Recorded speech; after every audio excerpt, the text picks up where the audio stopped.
भय क्यों होता है? आदमी हर समय भय से भरा है।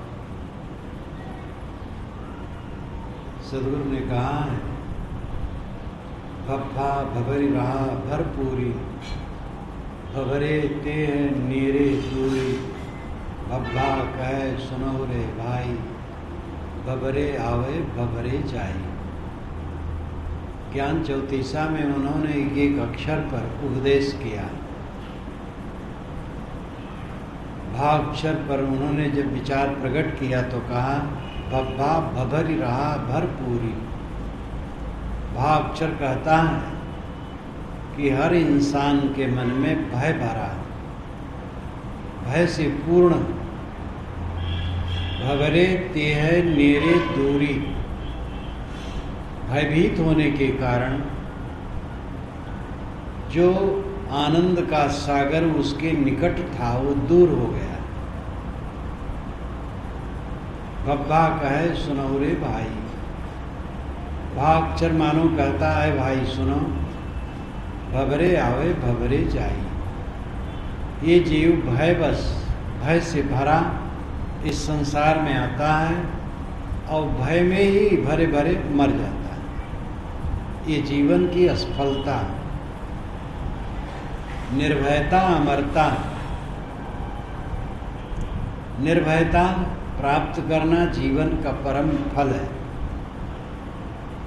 आपका जो अस्तित्व है, आपकी जो सत्ता, आपका जो होना है, वह ऐसा है कि उसकी याद ठीक से रखें तो भय की कोई गुंजाइश नहीं। लेकिन उसकी याद क्या बोध ही नहीं है, समझ ही नहीं है, तो याद कहाँ से हो? समझ हो गई तो साधना चाहिए, तब उसकी याद होगी। बहुत लोगों को तो आत्मज्ञान का विचार सुनने को ही नहीं मिलता। धर्म के बड़े बड़े पंडाल हैं, तो उन पंडालों में भी पहुंचने वाले थोड़े हैं। जहाँ कुछ राम रहीम कहते हैं उसके सुनने वाले भी थोड़े ही, और ज़्यादातर पंडालों में भगवान की चर्चा करते करते समय बिता देते हैं। भगवान ऐसा है वैसा है, बड़ा महिमा वाला है, जो चाहे सो कर डाले। इसी की महिमा में समय काफ़ी बिता देते हैं। तुम कौन हो? तुम्हें क्या करना है? तुम क्यों पीड़ित हो? इसकी चर्चा धर्म के मंचों पर भी कम है। भगवान की महिमा है। भगवान बहुत बड़ा है, जोरावर, इतना बलवान है कि चाहे तो अभी धरती को उलट दे, चाहे सूरज पर कमल खिला दे और चाहे कमल पर सूरज खिला दे। ऐसा भगवान जोरावर है। भगवान से प्रार्थना करना चाहिए कि सूरज पर कमल न खिलावे और कमल पर सूरज न खिलावे। इस धरती से दुराचार को समाप्त करवा दे, लेकिन बेचारा नहीं करवा पा रहा। अभी मैं रात में सुबह घूमने निकला तो यहाँ चौराहे पर, जहाँ वो हाथ ऐसे करके चारों तरफ से गोल बना है, वहाँ तक आया तो देखा 50 गायें इधर उधर बैठी हैं, घूम रही हैं। अभी अपने भक्त से मैंने पूछा, ये गायें अनियंत्रित क्यों घूमती हैं? ये तो गलत चीज़ खा खा करके गलत दूध देंगी, स्वास्थ्य खराब होगा। उन्होंने बताया, साहब ये ऐसे छुट्टी रहती है। अगर नगर पालिका कड़ाई करे तो इनका यूनियन है। तो मैंने कहा तो चोरों का भी यूनियन बनना चाहिए, बदमाशों का भी बनना चाहिए कि हमें चोरी नहीं करने दिया जा रहा है, इसलिए बड़ा अपराध हमारे साथ हो रहा है।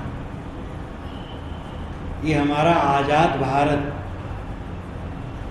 भगवान की भक्ति से तो भारत भरा हुआ है। गली गली में भगवान की भक्ति 9 नेजा ऊपर तक है, लेकिन थूकने की अकल नहीं, पेशाब करने की अकल नहीं, टट्टी करने की अकल नहीं। पीने खाने की अकल नहीं।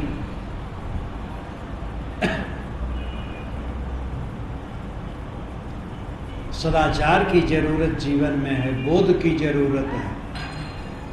धर्म वाले भगवान की महिमा में बहुत व्याख्यान दे लेते हैं। तुम कौन हो, इस पर चर्चा बहुत कम। आत्मज्ञान की बात सुनने को ही लोग कम पाते हैं। सुनने की रुचि नहीं रखते वो अलग बात है।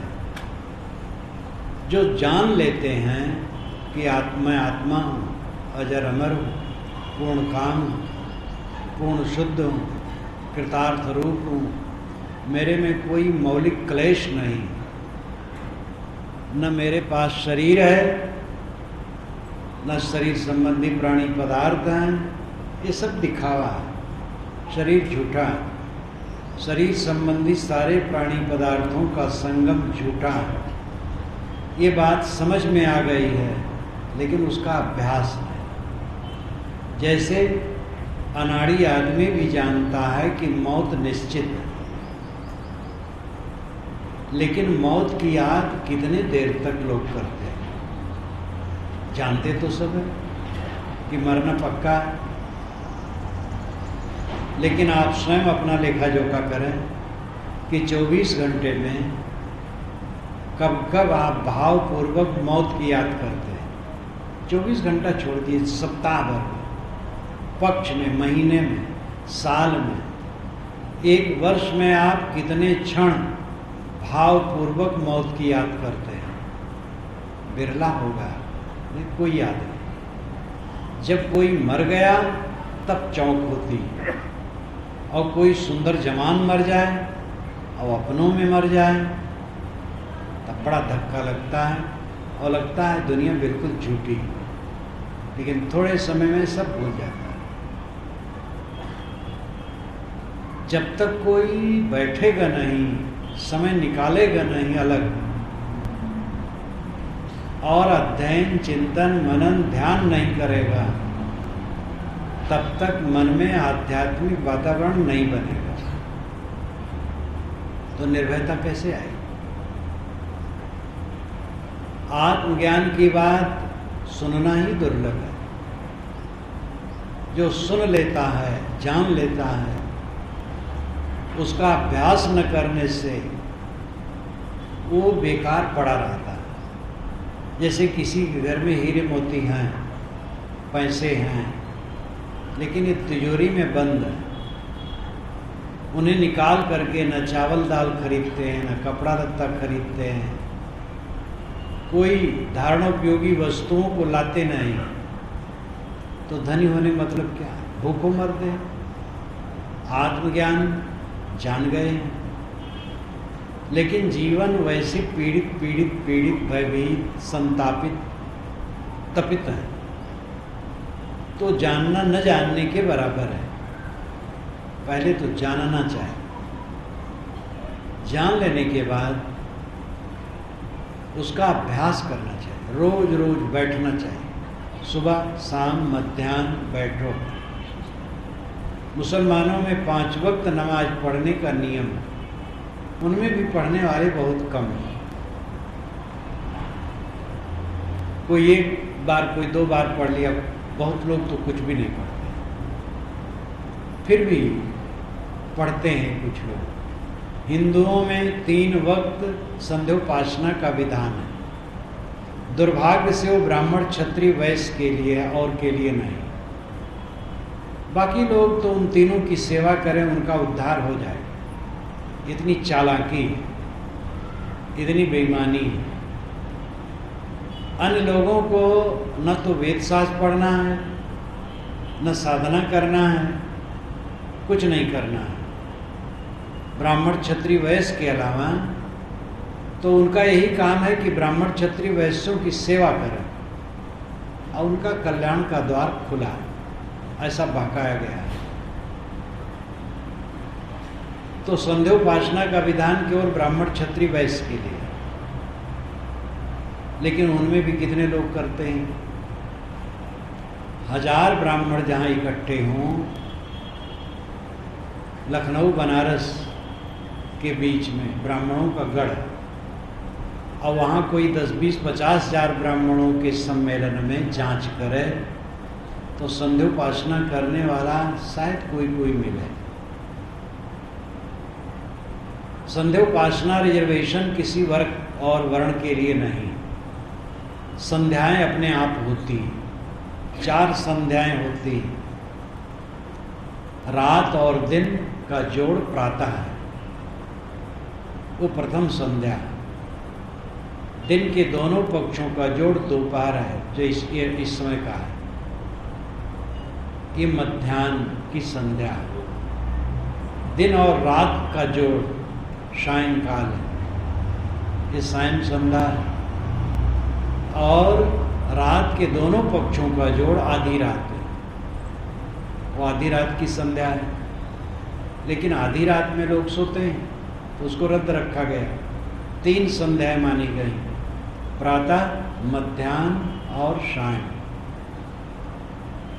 इन तीनों में अकेले बैठना और अपने पर सोचना, मैं क्या कर रहा हूँ, क्यों पीड़ित हूँ, किसके लिए पीड़ित हूँ, कौन मेरा है,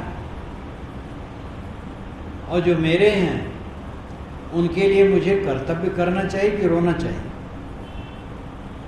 बाप बच्चे हैं, माता पिता हैं, पत्नी पति हैं, उनके लिए कर्तव्य करें। रोने से क्या मतलब होगा, हाय हाय करने से क्या मतलब होगा। विचार करें, कब तक यहाँ रहना है, जिस घर में हैं कब तक रहेंगे, जिस शरीर में हैं कब तक रहेंगे, कब छूटेगा कोई नहीं जानता। अचानक आवे आचा बूझ। सदगुरु ने साखी ग्रंथ में कहा है, मौत आचा बूझ आती, अचानक आती और धर दबोचती। बिल्ली चूहे के ऊपर कूद पड़ती है, एक ही बार में चपक देती। काल ऐसे करेगा, एक ही बार में चे करके आदमी रह जाएगा, कुछ नहीं। ये घटना घटने वाली है, इस पर गंभीरता से सोचे। कौन पाप होगा इंसान से। अपनी इच्छाओं का विश्लेषण करें। इच्छाएं बहुत उठती हैं, लेकिन क्या उन इच्छाओं की पूर्ति संभव है? और उनमें से अगर पूर्ति हो जाए कुछ, तो क्या कल्याण हो जाएगा? आवश्यकता की पूर्ति चाहिए, और आवश्यकता की पूर्ति स्वयमेव होती। केवल अपना कर्म करते रहो बस। जहाँ हो अपनी योग्यता और श्रेणी के अनुसार कर्तव्य करते चलो। आवश्यकताओं की पूर्ति अपने आप होती जाएगी, और इच्छाओं की पूर्ति जान देने पर भी नहीं होगी। कोई इच्छा पूरी हो सकती है थोड़ी सी, फिर और इच्छाएं खड़ी होंगी जो अपूर्ण ही रहेंगी। इसलिए इच्छाओं का विश्लेषण करें। इच्छाओं में उलझ करके अपने दिमाग को खराब न करें। सत्शास्त्रों का अध्ययन करें, अपने गुण दोषों पर विचार करें। क्रोध, काम, लोभ, मोह जितनी मात्रा में पहले थे, क्या उतनी मात्रा में है कि घटे?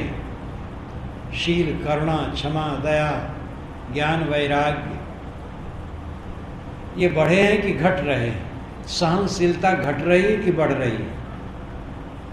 उद्वेग, अशांत, उत्तेजना ये घट रही है कि बढ़ रही है? इन बातों पर सोचें। जीवन की सरणी मेरी जो है व्यवस्थित है कि अव्यवस्थित है? कितने लोग इतने शूरवीर होते हैं, जितनी आमदनी नहीं होती उससे ज़्यादा कर्ज लेते रहते हैं, क्योंकि दूसरे का ड्राइंग रूम इतना सजा है, उनका सजा नहीं है, तो कर्ज लेकर के ड्राइंग रूम सजाते हैं, कर्ज लेकर के गाड़ी खरीदते हैं, कर्ज लेकर के अच्छे अच्छे कपड़े खरीदते हैं। ऐसे लोग अभागी हैं, वे सुखी कभी नहीं रह सकते। जीवन जीने का तरीका का पता ही नहीं। जीवन को जितना सरल करोगे उतना सुखी रहोगे।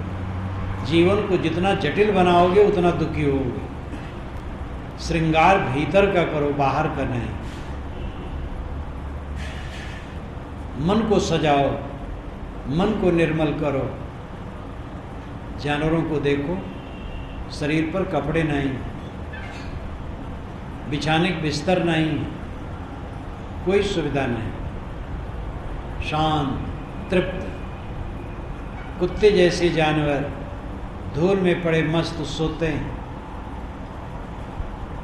आदमी ने इतना जंजाल बना लिया है, इतना जटिल कर लिया है, इतना जीवन हमारा इतना सरल है, इतना मूल्यवान है, इतना कीमती है और इतना सस्ता है कि क्या पूछना। थोड़े में हम महासुखी हो सकते हैं। बस भूख लगने पर थोड़ा खाना मिलना चाहिए। वो खाना कैसा हो? सादा हो, सुपाच्य, स्वच्छ, खाते समय संतुलन हो। बस। आप लोग मिर्चा बहुत खाते हैं, नमक बहुत खाते हैं, खट्टा भी तेज खाते हैं और मीठा भी तेज खाते हैं। ये सब कम करो। मीठू नहीं, मिर्चू नहीं, क्या भोजन। एक भक्त ने मुझसे कहा, साहब आपके भोजन में मीठू नहीं, मिर्चू नहीं। मैंने कहा लाओ तुम्हारे सिराने एक एक बोरा मीठू मिर्चू रख देंगे। पानी में उबाल करके भोजन, बढ़िया भोजन। हल्का मिर्चा खाओ, हल्का खाओ, न खाओ तो अच्छा है। सादा भोजन हो, सात्विक हो, सुपाच्य हो और संतुलित खाओ। बस हो गया। कपड़ा थोड़ा शरीर पर डाल लो, मर्यादा के लिए, ठंडी गर्मी निवारण के लिए थोड़ा और। सोने की जगह कहीं मिलनी चाहिए, महल हो, झोपड़ी हो, जैसा हो, काम हो गया। विटामिन प्रोटीन खाने के चक्कर में न रहो। कड़ी भूख पैदा करो, ऐसा खाओ कि टाइम से कड़ी भूख लगे। कड़ी भूख में जब सस्ता भोजन करोगे तो उसमें इतना विटामिन प्रोटीन मिलेगा क्या पूछना। और बिना भूख के घी, दूध, दही और रोग पैदा करें। ये भ्रम छोड़ दो कि घी शक्ति देता है, दूध शक्ति देता है। शक्ति मिलती है कड़ी भूख लगने पर सुपाच्य भोजन करने से और मन पवित्र रखने से। सम्मान बिल्कुल न चाहो, पद की इच्छा बिल्कुल न रखो। अगर मजबूरन किसी पद पर हो तो सेवा करो। महात्मा गांधी कहते थे तुम्हें ये पद देना है। नहीं बापू, मैं इस लायक नहीं हूँ, मैं सेवा करूँगा। मैं राजा राम शर्मा को जानता हूँ, गांधी के ज़माने के, बस्ती जिले के थे। जीवन में शायद वो कोई पद नहीं ले और देखने पर दूर से दिखाई दी जैसे गांधी जैसे ही। गांधी के निधन के बाद जब प्रथम पंचायत राज की स्थापना हुई थी, कुछ वर्षों के बाद उसका जब सम्मेलन चल रहा था, प्रदर्शनी, उस सभा में वो आए थे, मैं मौजूद था। जब वे खड़े हुए गांधी जी की याद करके फपक करके रो पड़े थे। जीवन भर उन्होंने सेवा का काम किया, कोई पद लिया ही नहीं। कई योग लोग कहते थे बापू जी से, बापू मैं सेवा करूंगा, पद नहीं चाहिए। अब आज तो जिस पार्टी में हैं, चुनाव के समय टिकट न मिले तो झट से दूसरी पार्टी में चले जाते। बिना पद के वो एक दिन रहना नहीं चाहते। पद मिल जाए, क्योंकि कुकर्म करना है, पैसा बटोरना है। चुनाव में जो जीतता इतना उछलता है कि हद है, बड़े बड़े जुलूस निकलते हैं। सरकार को तो कानून बना देना चाहिए, चुनाव में जीतने पर जो जुलूस निकाले उसका चुनाव रद्द कर दिया जाए। चुनाव जीत लिया, बहुत हो गया, अब जो हारा है उससे मिलें, और कहें भैया हार जीत में कोई महत्व नहीं है, हम दोनों मिलकर के सेवा करें समाज की। पद पाए तो समझ लो नरक का द्वार खुल गया। ध्यान रखिए, अगर कोई पद पाए तो नरक का द्वार खुल गया। सावधान न रहोगे फिसलोगे। सभी पदों की दशा है, महंती, गुरुवाई, मठाधीश होना, कोई पद हो, अगर मिला सावधान न रहोगे तो फिसलो। पद पा गए हो खुश क्यों? कोनो हासो किमानंदो नित्यम पज्जलिते सति अंधकारेणो नद्धा पदीपम न गवेशत। तथागत बुद्ध ने कहा दम पदम में, कोनो हासो, क्यों हंस रहे? किमानंदो, क्यों आनंदित हो रहे हो? नित्यम पज्जलिते सति, नित्यम प्रज्वलिते स्यात् संस्कृत में हो जाएगा, नित्यम प्रज्वलिते सति। सारा संसार निरंतर काल की आग में जल रहा है। किसमें खुश हो रहे हो, किसमें आनंदित हो रहे हो? अंधकारेणो नद्धा, अंधकार से घिरे हो, प्रदीपम न गवेशत, प्रदीप नहीं खोजते हो, दीपक नहीं खोजते हो। लेकिन उनकी दशा क्या कहा जाए, जब गुरुवाई के लिए, महंती के लिए, मठाधीश होने के लिए चालबाजियां होती हैं, षड्यंत्र होते हैं, आपाधापी होती है, हत्या होती है, तब नेताओं को क्या दोष दिया जाए? ये धार्मिक कहलाने वालों की दुर्दशा है। तो नेता है ही, आवाज के नेता, हद है। तो ये प्रलोभन कितने दिन का कुछ है। हम लोगों के सामने जवाहर, पटेल, इंदिरा गांधी, राजीव गांधी आकर के चले गए। सब क्षणिक क्षणिक क्षणिक क्षणिक बनता है बिगड़ता है, बनता है बिगड़ता है। पानी की बुलबुले, मरीचिका का आभास, जेठ की धूप की लहरियों में पानी का आभास होता है और पानी कहीं नहीं वहाँ, धूप की लहरियाँ। ऐसे संसार सुख का भ्रम है और उसी में लिपट लिपट करके आदमी भोग परायण है, इसलिए निरंतर भयभीत है, मेरा सुख छूट न जाए। जितना बढ़ गया घटने न पाए। एक पत्नी मिलने आए, बूढ़े हो गए, कमाया धमाया, लड़के ठीक ठाक नहीं, मनमानी। देवी से पूछा कुशल मंगल, कहे महाराज कुशल है, इनको समझाइए, ये चाहते हैं जितना हो गया उससे तनिक भर घटने न पाए। मैंने कहा तो घटने वाली बढ़ने वाली चीज दुनिया है ही, तो घटेगी। अब भयभीत नहीं रहेंगे तो क्या होगा? जवानी चली न जाए, सबकी चली गई है, आपकी कैसे बनी रहेगी? बाल उजले न हो जाएं, उजले होंगे ही, दांत उखड़ेंगे ही, चाम में सिकन आएगी। जिनका बड़ा प्यार करते हो उनमें से कुछ आपके विरोधी भी होंगे, जिनकी आप सेवा करोगे वे तलवार भी हाथ में ले सकते हैं। ऐसा संसार में होता है।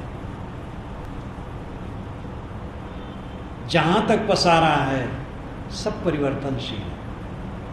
सारे मनुष्य मन के अधीन है और सारे पदार्थ अपने गुणधर्मों के अधीन है।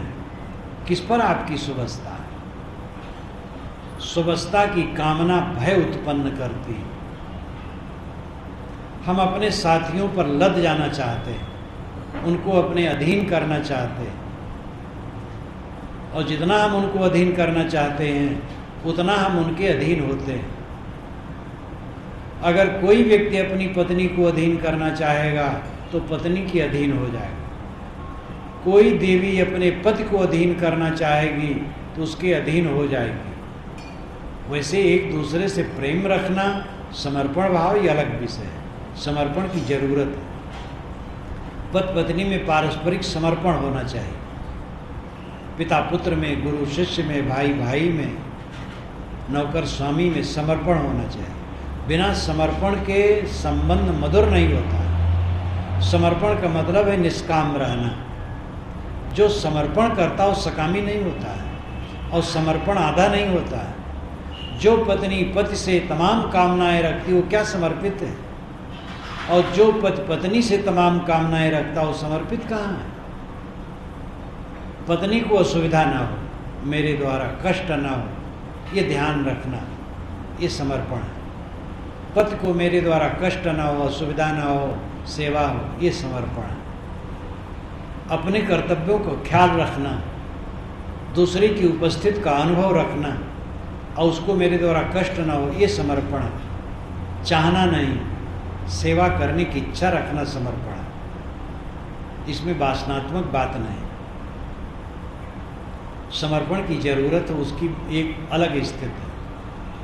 लेकिन लदने की इच्छा, जब हम किसी को चाहें कि हमारे बस में हो जाए, उसके बस में हो जाएंगे।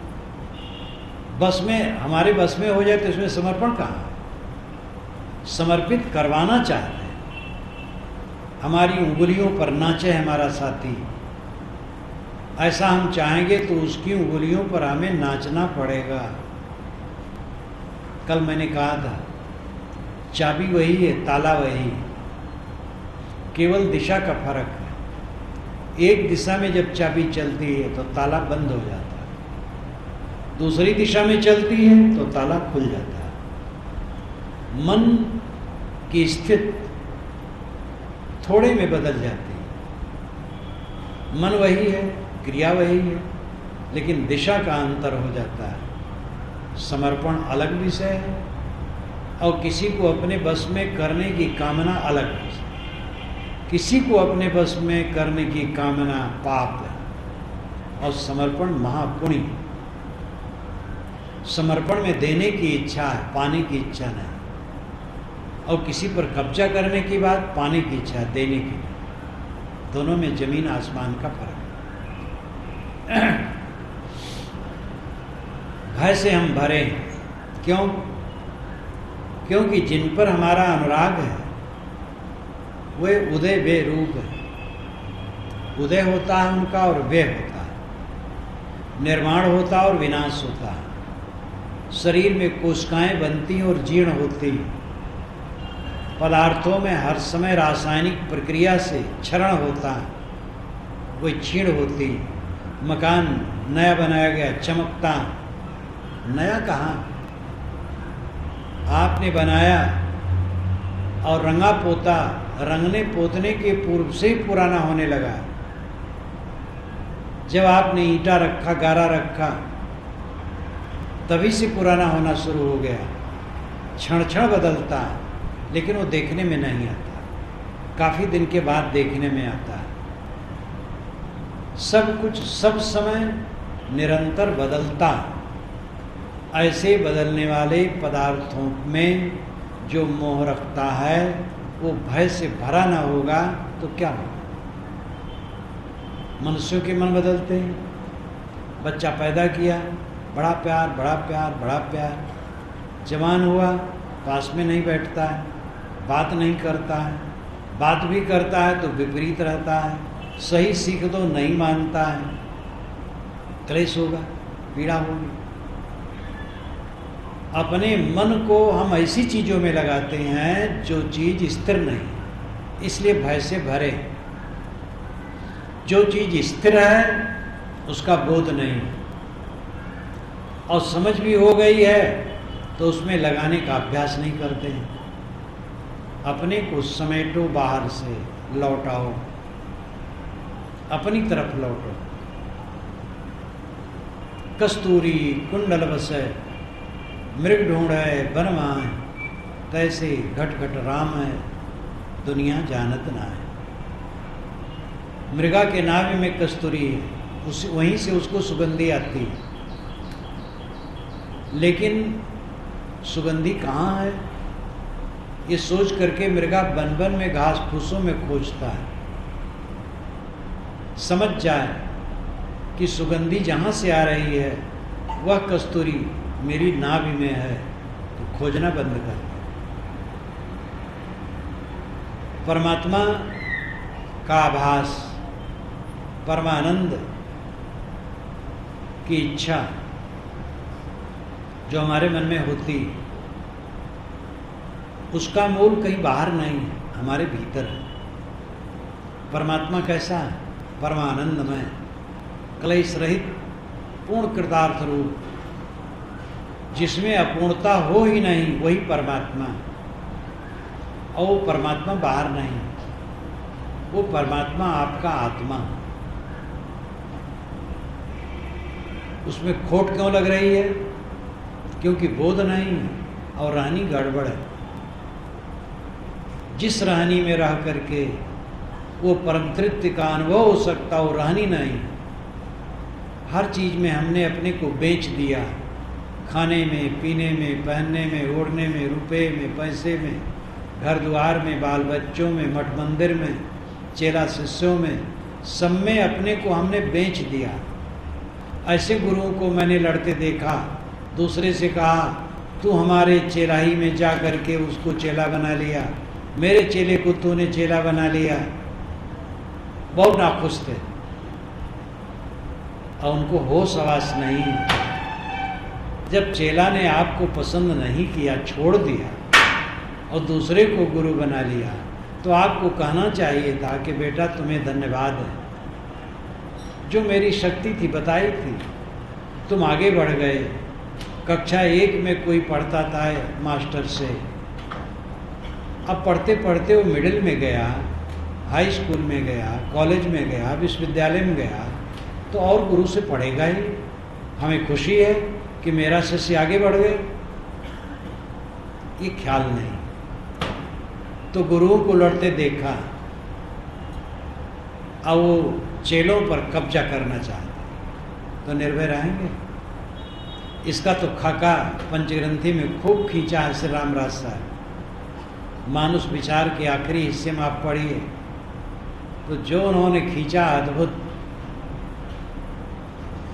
गुरु लोग भयभीत हैं,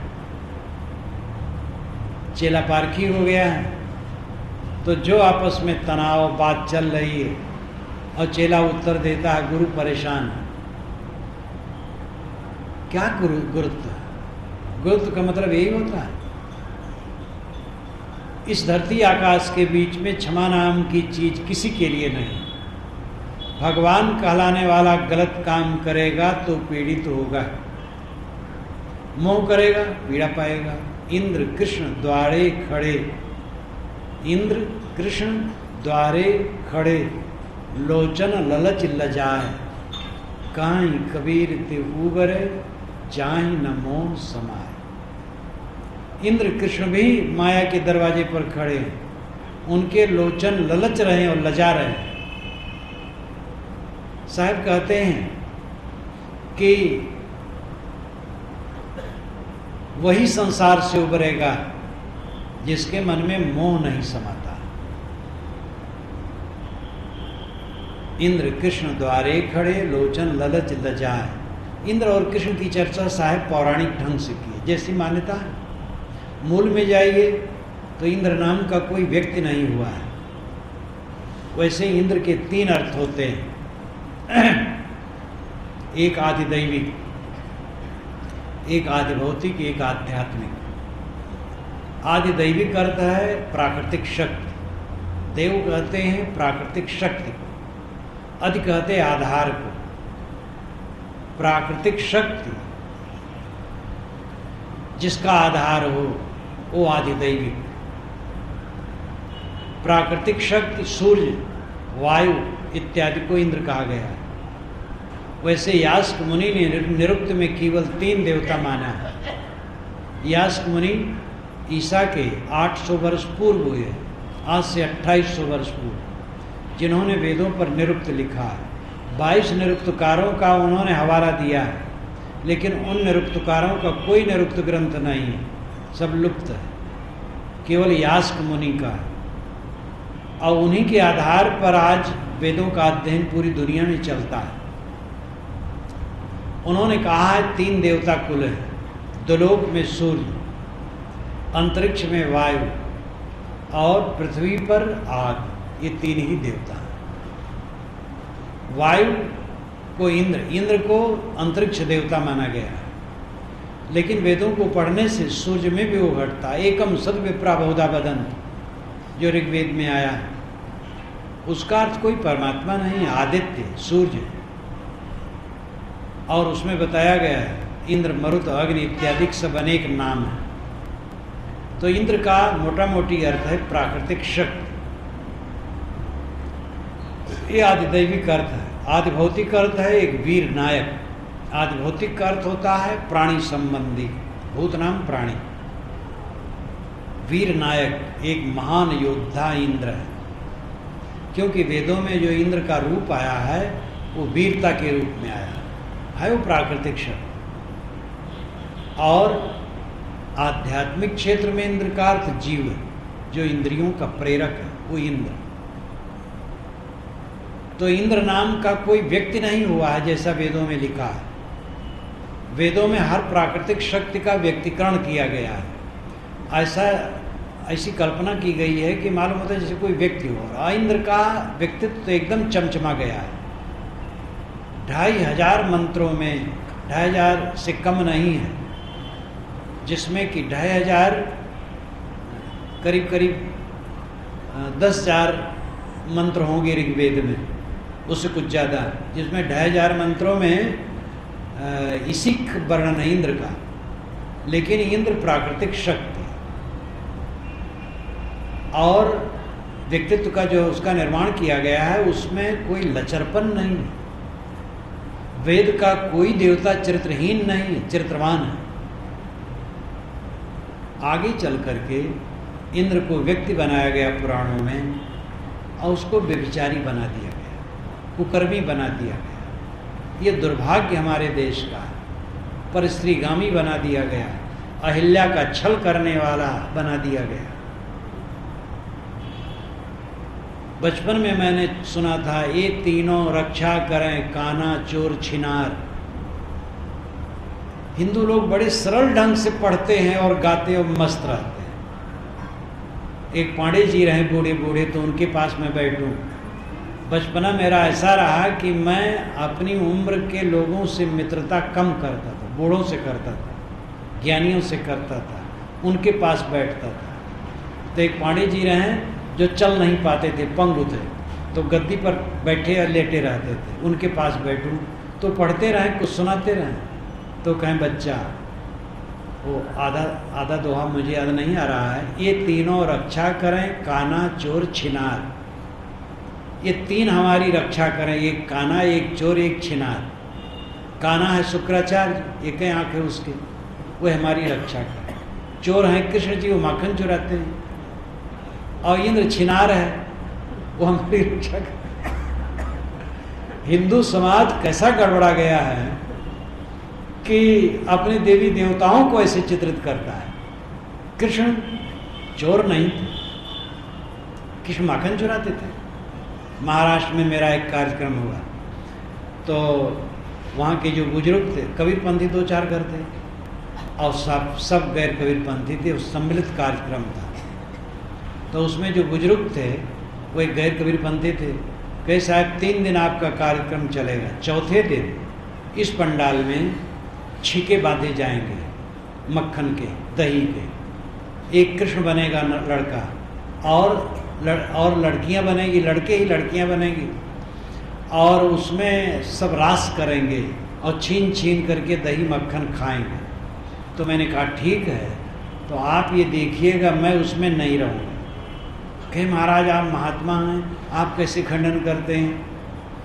मैंने कहा ये बताओ आपकी गाय है कि नहीं? कहे है। मैंने कहा कितना दूध होता है? कि ज़्यादा नहीं होता है, आधा किलो होता है, 1 किलो, आधा किलो। तो मैंने कहा आपके घर में बच्चे ही? कहे हैं। तो मैंने कहा वो माखन चोरी किसी के घर करने जाते हैं? कहे नहीं जाते हैं। तो हम कहे 1 किलो, आधा किलो दूध आपके घर में होता है, अब आपके बच्चे किसी के घर में माखन चोरी करने नहीं जाते हैं, अपने घर में भी माखन चोरी नहीं करते हैं। और नंद बाबा के 10,000 गायें थी, तो कृष्ण को चोरी करना पड़ता था माखन के लिए? कहे महाराज क्षमा कीजिए, ऐसा कोई नहीं बताया। मंडलेश्वर लोग आए, उनके सामने भी मैंने एक कार्यक्रम रखा, वही भी खुश रहते थे, कोई बताया नहीं। अब ये कार्यक्रम मैं रद्द करता हूँ चौथे दिन का, केवल आपका कार्यक्रम चलेगा। तो हिंदू समाज को पंडितों ने इतना भटका दिया है कि हद कर दिया है। कृष्ण महाराज चोर नहीं थे, कृष्ण महाराज नैतिकता में पूर्ण थे, वन्य जातियों के रक्षक थे। वन्य ऋग्वेद में आया, ऋग्वेद के 10वें मंडल के 96वें सूक्त के 13 से 16 मंत्रों में श्री कृष्ण की चर्चा है। वह 10,000 वन्य जातियों के नायक हैं, शूरवीर हैं, गोपालक हैं, सर्वहारा के पक्षधर हैं, गरीबों के पक्षधर हैं, पशुओं के पक्षधर हैं, पशुओं को संताप वो सह नहीं पाते। कृष्ण ऐसे क्रांतिकारी हैं। लेकिन हिंदू पंडितों ने पीछे बहुत बिगाड़ा है। कहा जाता है गुप्त काल हिंदुओं का स्वर्णिम काल है। ईसा के 325 वर्ष बाद गुप्त काल लगता है, जब पटना से राजधानी चली आई है उज्जैन। पटना में पूर्व काल में राजधानी भारत की थी, वहीं से पूरा भारत कंट्रोल होता था। अशोक इत्यादि वहीं से रह गए, जबकि अफगानिस्तान इत्यादि तक उनका राज्य था। फिर पीछे उज्जैनी में आया और गुप्त काल बीता। उज्जैनी में आया और उज्जैनी में, हाँ यही गुप्त काल। तो उज्जैनी में जब आया तो वहाँ पर करीब करीब 300 वर्षों तक गुप्त काल रहा और उसमें ये सभी पुराण संपादित हुए। रामायण महाभारत तो पहले कुछ बन गए थे, लेकिन विस्तार इसी समय में हुए और ब्राह्मणों का बड़ा जोर हुआ।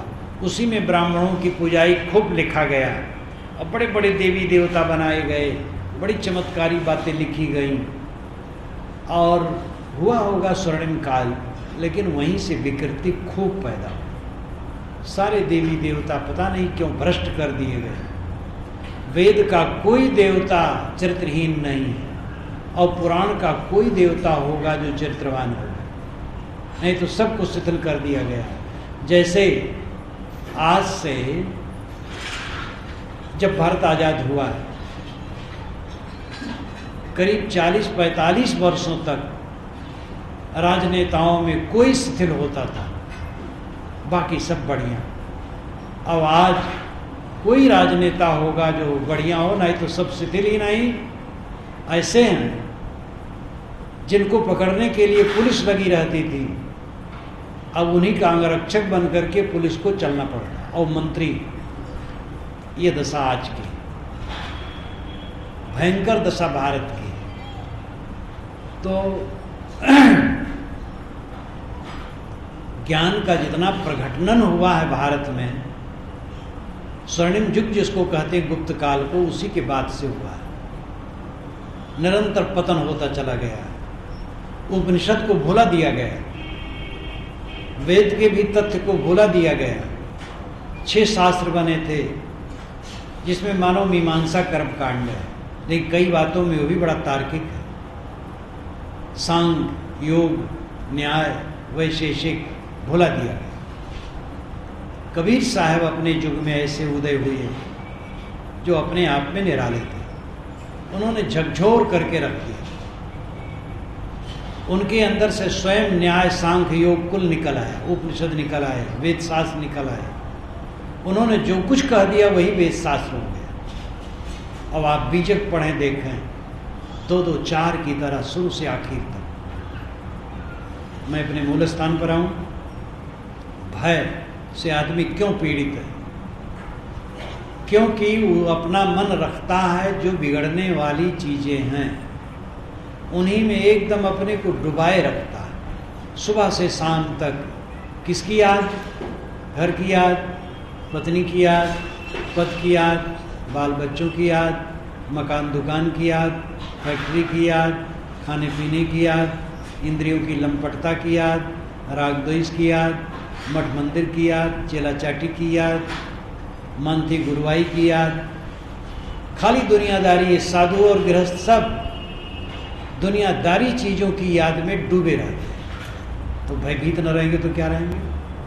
आत्मा की याद करें, जो अजर अमर अखंड है, जो मेरा अपना अस्तित्व निर्मल है और जिसके साथ कुछ नहीं। अब आजकल में वह शून्यता का स्वरूप आना है। जो कुछ मैंने बना रखा है सब शून्य हो जाएगा। शरीर छोटा क्या रहेगा? मौत छोटी मृत्यु है और मृत्यु बड़ी मौत है, बड़ी नींद है। मृत्यु बड़ी नींद है और नींद छोटी मृत्यु।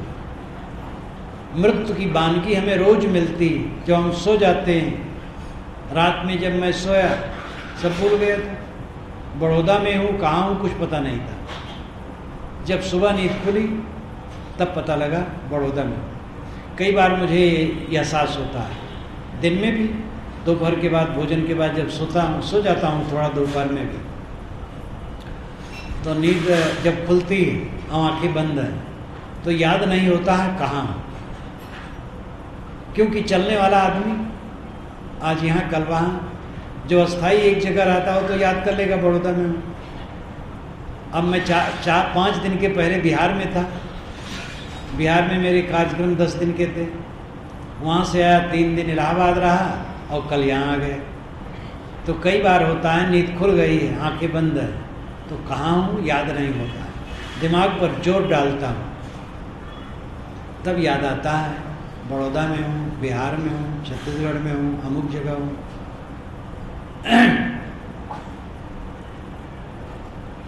जीव का संबंध संसार से केवल याद मात्र और कुछ नहीं। ख्याल आया, संसार सामने हुआ, ख्याल गया, संसार गया। शरीर अपना 24 घंटे में 6-7 घंटे के लिए भूल जाता है। किसको हम अपना कहें? जो अपना नहीं है उसी में मन को रात दिन डुबाए रखते हैं, इसलिए भयभीत है। आत्मा का ख्याल नहीं, मैं आत्मा हूँ, मैं अमर चेतन हूँ। इसकी याद करो, सुबह, दोपहर, शाम, अकेले में बैठो। अजरहम अमरहम अखंडम स्वरूपम, मैं अजर अमर अखंड शुद्ध चेतन हूँ। और एक दिन सब शून्य हो जाएगा। शरीर छोटा तो क्या होगा? शून्य। इसीलिए आत्मा को प्रपंच शून्य कहा गया है।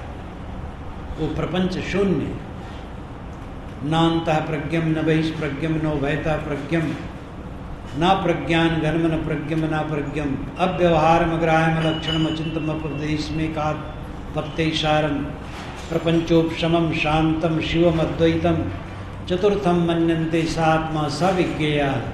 ये मांडूक उपनिषद में कहा गया। मांडूक उपनिषद के मंत्र गद्यात्मक।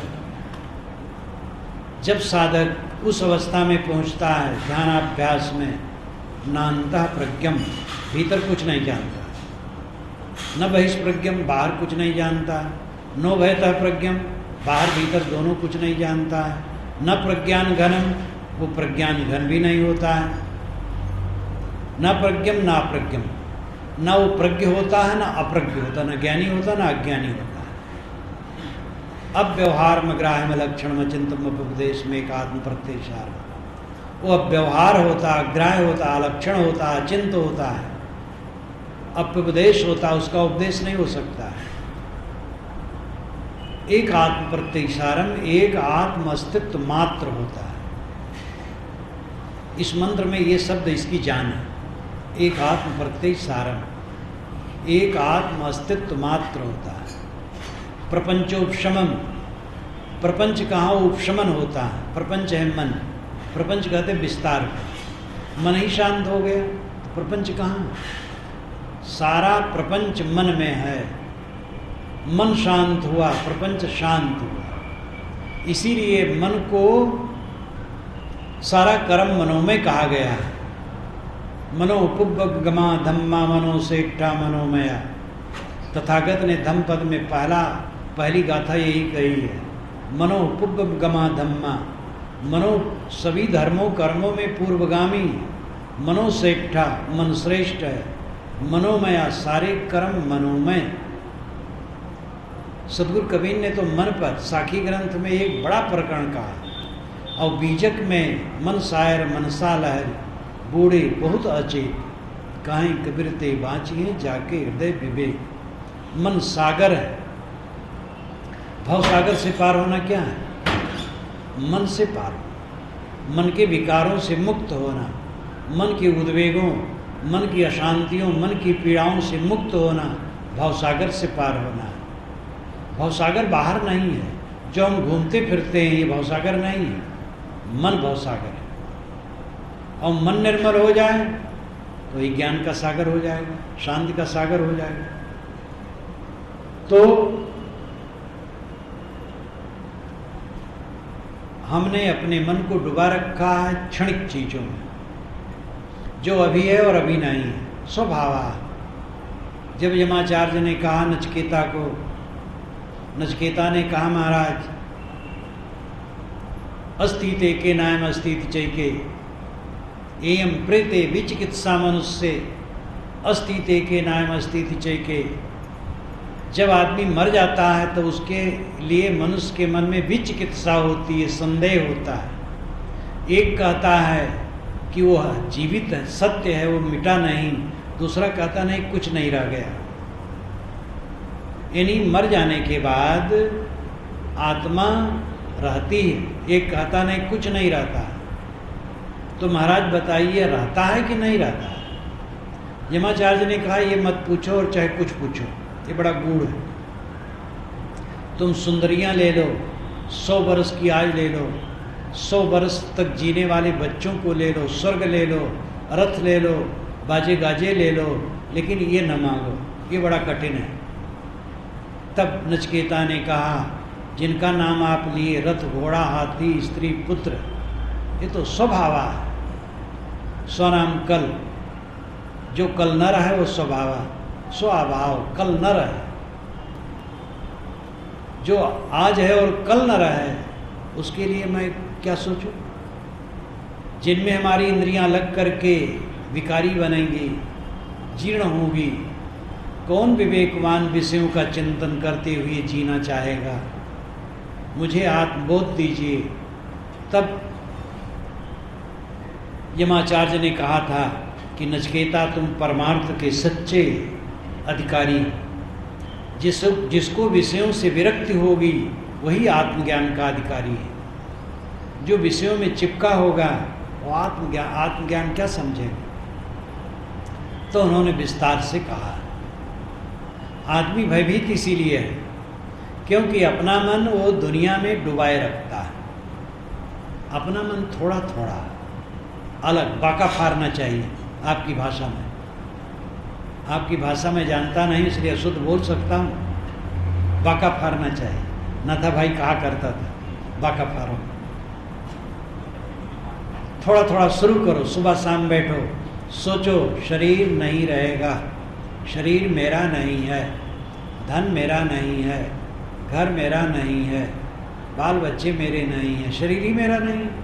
मैं तो शुद्ध चेतन हूँ, अजर अमर, अकेला हूँ। प्रपंच शून्य, प्रपंचोपशमम शांतम, वो मंत्र का कुछ भाग छूट गया था। प्रपंच शून्य वहाँ शांत है, अद्वैतम अकेला है। ये अद्वैत पारक सिद्धांत के विपरीत नहीं है। मांडूक कारिका मांडूक में जो कहा गया है, प्रपंच शून्य हो गया, मन शांत हो गया तो आत्मा अकेला रह गया, तो अद्वैत हो गया। ये अद्वैत हम भी मानते। चतुर्थम मन्यन्ते, ये जागृत स्वप्न सुषुप्त तीनों अवस्थाओं से परे चौथी अवस्था है, जिसको वेदांती लोग तुर्यगा कहते हैं। लेकिन तुर्यगा शब्द यहाँ पर प्रयोग मंत्र में नहीं, बात वही स्वरूप स्थित दशा है, ये समझने योग्य है। अंत में चित्त शून्य कर देना ही समझने योग्य है, सब भूल जाना ही समझने योग्य है। संबंध सच नहीं है, असंबंध सच है। संयोग सच नहीं है, वियोग सच है।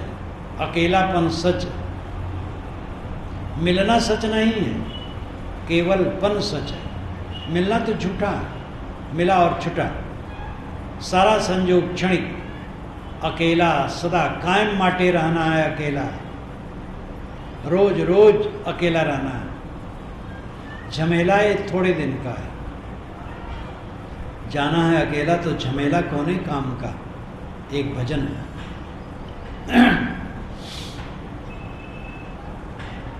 हम अपने मन को उन प्राणी पदार्थों में डुबाए रखते हैं जो आज हैं और कल नहीं है, तो भयभीत रहेंगे, पक्का है। कोई भगवान परमात्मा भय से मुक्ति नहीं कर सकता, दोष अपना है। कोई भगवान परमात्मा क्या करेगा, गुरु क्या करेगा? कुछ लोग हैं चाहते हैं गुरु जी महाराज कृपा कर दें, बेड़ा पार हो जाए। बिहार में कटिहार में मैं था, एक सज्जन रिटायर्ड अच्छे भद्र पुरुष एक कॉलेज के बच्चे से मेरी पुस्तक पाए, शाश्वत जीवन और कई पुस्तकें, बहुत मगन हुए। बहुत दूर से मुझसे मिलने आए कटिहार में, बातचीत हुई, बहुत भाव विभोर थे। कहे महाराज शाश्वत जीवन में जो आप लिखा है वो दशा आ नहीं रही, ये तो गुरु कृपा साथ दे। मैंने कहा देखो गुरु इतने कह सकता है, जैसे मैं हूँ ऐसे हो जाओ, और वो आपको कर नहीं पाएगा, आपको खुद करना होगा। आपने स्वयं अपना मन का प्रपंच बनाया है, उस प्रपंच को आपको ही काटना होगा। हर आदमी अपने अपने मन का दृष्टा है। मन में जो मैल बना करके हमने रखा, बात याद आई, बिहार में ही कार्यक्रम था, मुंगेर जिले के एक कस्बे में, कई वर्ष की पूर्व की बात है। दो वरिष्ठ वकील मुझसे मिलने आए मुंगेर से, दोनों सादे कपड़े में, पाजामा और कुर्ता, और एक एक झोला कंधे में डाले मेरे पास आए, दंड प्रणाम किए, बैठे, कुशल पूछा, दोनों हंस पड़े। कहे महाराज हम दोनों आपके परोक्ष शिष्य हैं, आपकी सारी पुस्तकें हमारे पास है और कैसेट हैं, सुनते हैं पढ़ते हैं, लेकिन आप जो उसमें बोलते और लिखते हैं कि मन को एकदम शांत कर दे, वो नहीं हो पाता। तो मैंने कहा जीवन भर, जैसे इतना कहा तैसे दोनों पुलक करके उछल पड़े। हाँ महाराज जीवन भर प्रपंच किए हैं, यही मैं कहना चाहता था, जीवन भर प्रपंच किए हो, वो सारा प्रपंच, सारी खुराफात दिमाग में उछल रही है। तो मैंने कहा वो प्रपंच घटाना पड़ेगा आप लोगों को, और कोई काट नहीं पाएगा, क्योंकि मन का दृष्टा हर व्यक्ति अलग अलग है। आप अपने मन के दृष्टा, हम अपने मन के दृष्टा हैं। अपने मन को हम साफ करें, अपने मन को आप साफ करें। गुरु क्या करेगा, चेला को कैसे क्या करेगा? हम पानी में तैरते हैं, आप भी तैरो। अब आपका हाथ पैर पकड़ करके तैरवा पाएंगे? इसलिए कृपा साथ दे। गुरु की कृपा ये कम नहीं है जो रास्ता दिखाते हैं, और उनका कोई बल नहीं, स्वयं करना पड़ेगा। हमारे भय का कारण हमारा मोह है, आसक्ति है उन पदार्थों में जो स्थिर नहीं, जो अपना नहीं। जो अपना नहीं उसको हमने मजबूत करके पकड़ रखा है, इसलिए भय से भरे। विवेक द्वारा इस मोह को काट देना। काहीं कबीर ते उबरे, जाहि न मोह समाए। साहब कहते भय से वही उबरेगा जिसके मन में मोह नहीं समाएगा। साहब ने एक पंक्ति में कहा है, तब जानिया जब जीवत मुआ। जीवन को तब जाना जब जीते जीते मर गया। बड़ी भयंकर बात। संसारी लोग घबरा जाएंगे, मौत का नाम ना लो और चाहे जो को, विवाह का नाम लो। अब तो धनियों में विवाह जन्म दिवस मनाना शुरू हो गया। 85 वर्ष का बुढ़वा विवाह दिवस मना रहा था, तो लोगों ने कहा कि ये मूर्खता दिवस मना रहा है। 85 वर्ष का बुढ़वा विवाह दिवस मना रहा था। विवाह दिवस भूलना चाहिए कि याद करना चाहिए? जन्म से कोई मतलब नहीं, जन्म तो हो चुका, और विवाह भी हाथ पैर रंगा लिए, फिर रंगाओगे क्या? मौत की याद करो। मौत का दिन पर्व का दिन है। अंत वेलाया में तत्रेम प्रतिपद्येत अष्टमस अच्युतमस प्राण संस्थमस। घोरांगरस ने कृष्ण को कहा, अय कृष्ण, अंत वेला के लिए 3 उपदेश मैं तेरे लिए करता हूँ, इन तीनों का तू प्रतिपादन करना। मैं अक्षय हूँ, मैं न पतित होने वाला अच्युत हूँ, मैं प्राण से भी सूक्ष्म और तेज हूँ। यानी देहाभिमान हटा करके आत्मज्ञान में रमना, आत्माकार वृत्ति बनाना। हम जितना देह में चिपके रहेंगे और देह संबंधी प्राणी पदार्थों में अपने को डुबाए रखेंगे, उतने भयभीत रहेंगे। जितना आत्मज्ञान में रमेंगे, निर्भय होंगे, और ये स्वयं करना पड़ेगा। इसी के साथ मैं अपनी वाणी को विराम देता हूँ।